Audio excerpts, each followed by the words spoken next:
नमस्कार दोस्तों, मेरा नाम है अंशुमन नायक और आप सभी का बहुत बहुत स्वागत है इंडियन डिफेंस न्यूज के डिफेंस टॉक सीरीज में, जहां पर हम रोज नए नए डिफेंस अपडेट्स के बारे में बात करते हैं। तो चलिए देर न करते हुए आज की वीडियो शुरू करते हैं।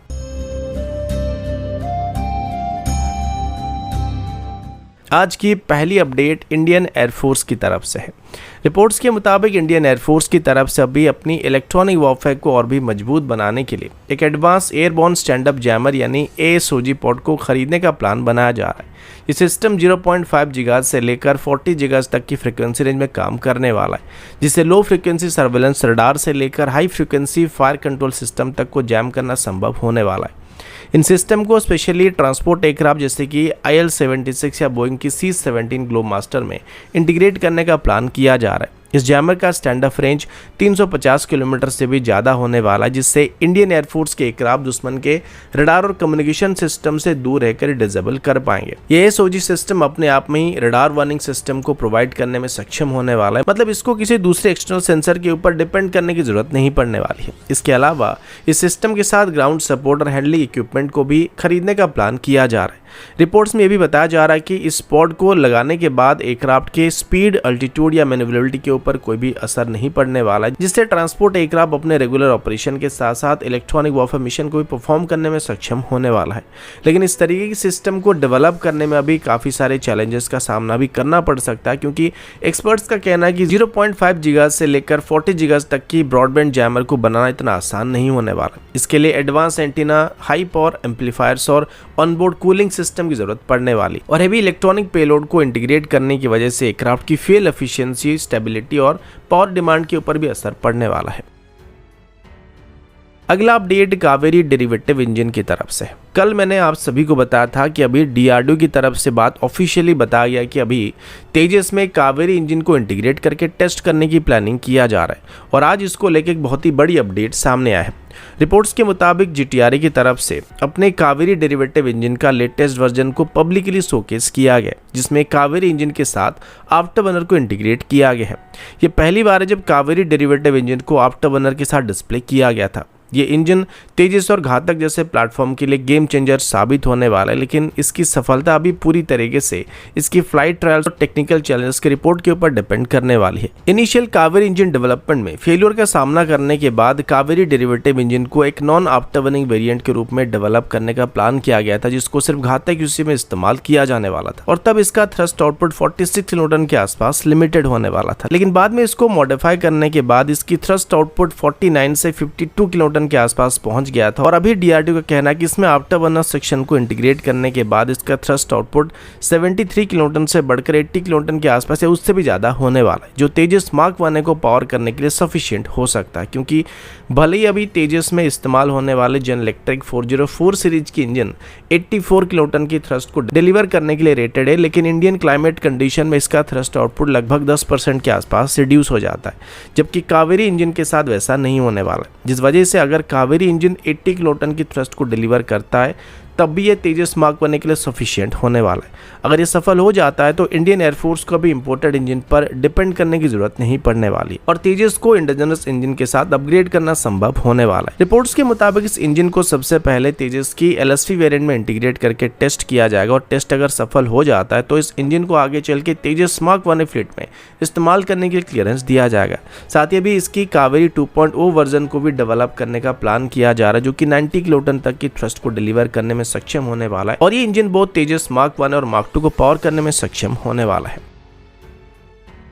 अगला अपडेट इंडियन नेवी की तरफ से है। रिपोर्ट्स के मुताबिक कैबिनेट कमेटी ऑन सिक्योरिटी की तरफ से 9 अक्टूबर 2024 को इंडियन नेवी को प्रोजेक्ट 77 के लिए क्लियरेंस दिया गया था। इस प्रोजेक्ट के तहत नेवी अपने लिए 2 न्यूक्लियर पावर अटैक सबमरीन यानी SSN को एक्वायर करने वाली थी या डेवलप करने वाली थी, जिसका इनिशियल बजट तब लगभग 40,000 करोड़ के आसपास होने की उम्मीद किया गया था। ये भारत के लिए एक लैंडमार्क स्टेप होने वाला था, क्योंकि यह पहली बार था जब नेवी इंडिजिनस SSN को डेवलप करने वाली है।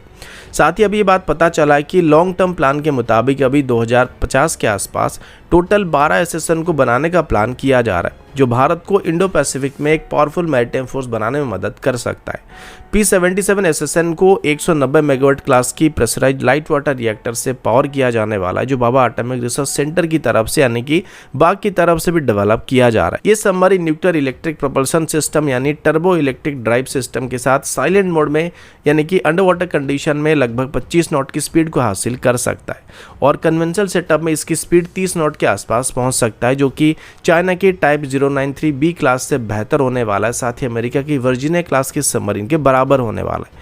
इनका डिस्प्लेसमेंट 7000 टन से लेकर 10,000 टन तक होने वाला है और इसमें BrahMos cruise missile, hypersonic missile और हेवीवेट टॉर्पेडो जैसी एडवांस मिसाइल वेपन सिस्टम मौजूद होने वाले हैं।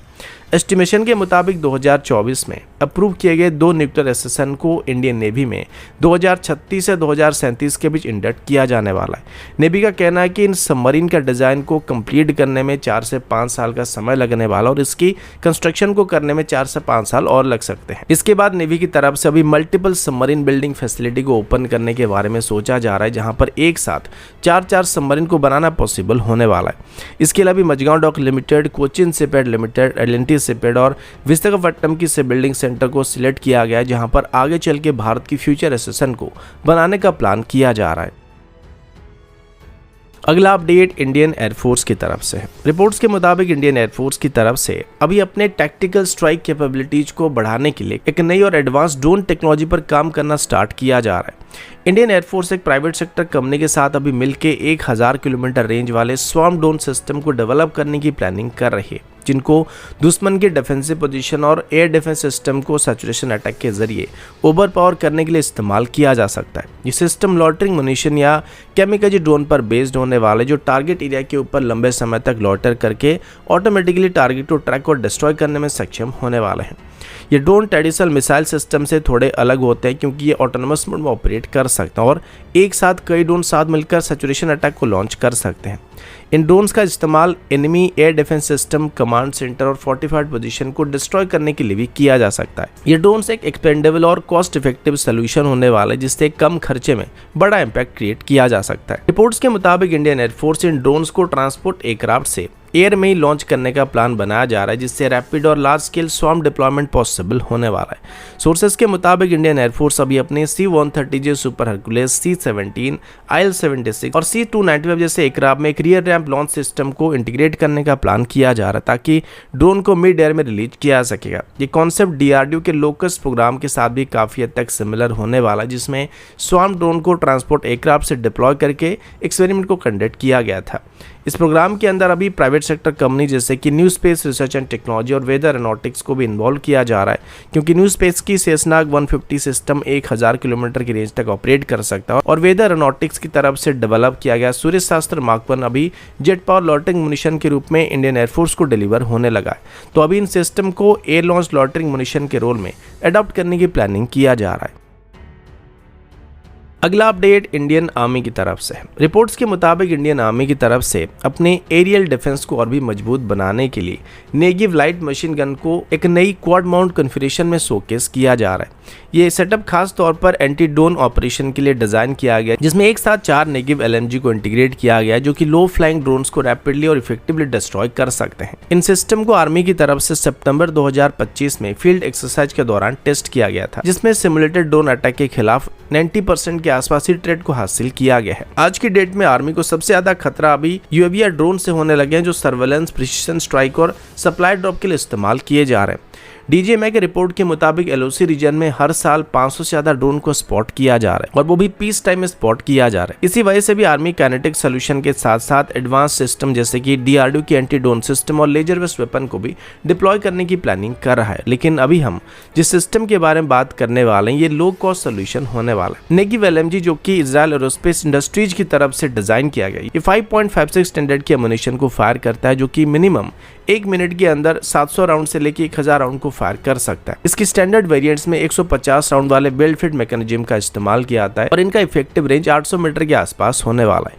क्वाड माउंट कॉन्फ़िगरेशन में ये सिस्टम 4400 RPM तक फायर कर सकता है और ये सेटअप किसी भी लाइट आर्मर्ड व्हीकल के ऊपर या ट्राइपॉड बेस किसी भी स्टैटिक डिफेंस में माउंट किया जा सकता है। क्वाड माउंट में electro optical sensor, infrared sensor और एडवांस बैलिस्टिक कंप्यूटर भी मौजूद होने वाले हैं, जो कि ड्रोन डिटेक्शन एल्गोरिथम के साथ टारगेट को एक्यूरेटली ट्रैक कर सकते हैं। ये सिस्टम आकाश तिर कमांड नेटवर्क के साथ और लो लेवल लाइटवेट रडार के साथ भी इंटीग्रेट किया जा सकता है और इस सेटअप को 2 मिनट के अंदर ही ऑपरेशन रोल के डिप्लॉय किया जा सकता है, जो कि क्विक रिएक्शन ऑपरेशन के लिए बहुत ज़्यादा ज़रूरी होने वाले हैं। तो दोस्तों अभी के लिए इतना ही, मिलता हूँ आपसे अगले वीडियो में, तब तक के लिए जय हिंद, वंदे मातरम।